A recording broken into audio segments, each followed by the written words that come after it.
Hey everybody, Crazy Canuck here again. Just wanted to give you a really quick update. I'm just getting ready to rip everything out of the old grow bed here, feed it all to the chickens, and start a new project. I'm not telling you until I do it.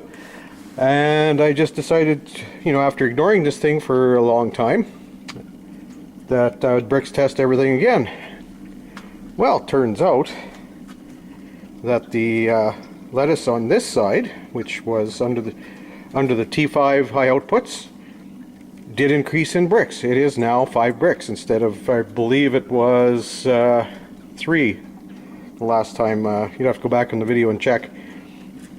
This side, under the Hidden Harvest grow lights, also went up, and it's 5. No, 6. Yeah, it was 6. So the Hidden Harvest is still the better light, even after ignoring everything for quite a long time.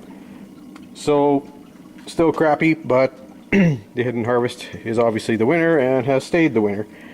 So, just a quick update before I, give this all to the chickens, since it's not food worthy. It does taste good though.